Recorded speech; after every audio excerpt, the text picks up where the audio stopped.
I'm going to try recording this as I ease down the road, just mainly to show all the signs of the homes for sale next to these wetlands that they're destroying. So I really don't like doing this as I'm driving, but I'm just going to kind of more or less kind of try to hold it out the window and catch the signs as I go by.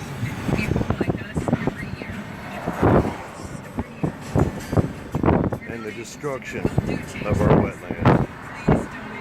And this will continue on down this path. And when I get down here to where I believe they're going to cross the road, or they got some kind of road crossing going on, I'm going to get out and videotape a little bit more. Yeah, they could have spent the money to directional drill all this.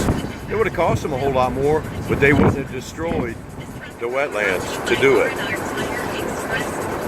But I'm coming up here in the next couple minutes. I'll be pulling over and showing you a little bit more of this, whatever pipeline it is, and we'll see if it ties to the Sable Trail pipeline.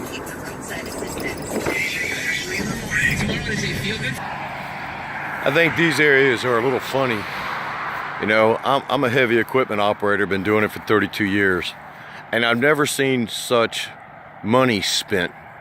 And the fact that they're trying to make it look like a party. You know, they got the party ribbons all up there, showing that there's a high power line.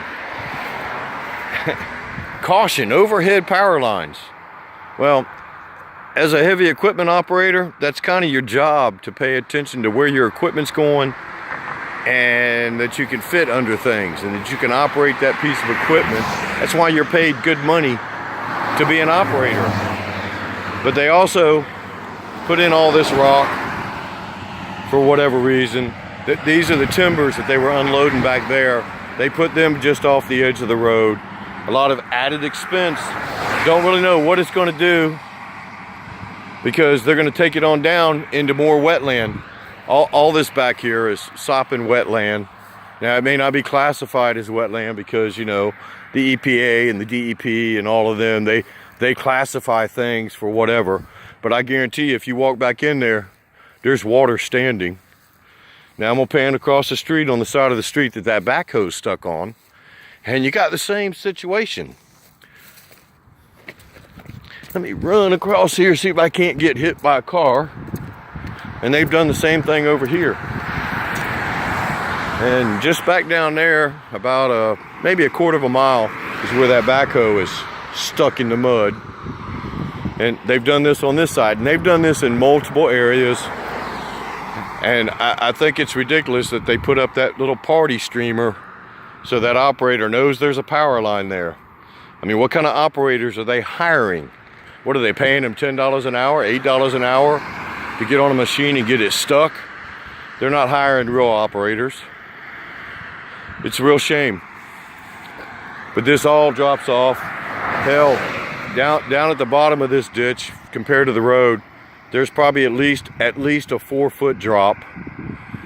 And if you walk back in there very far, you're going to be stuck just like that backhoe is.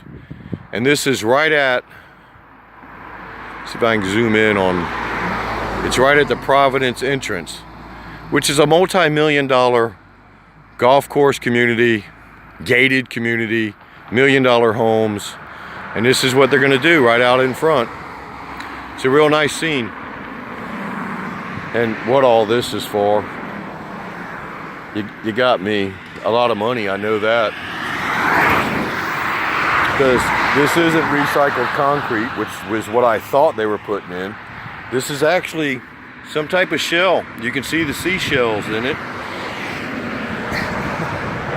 So they, excuse me, they spent an extreme amount of money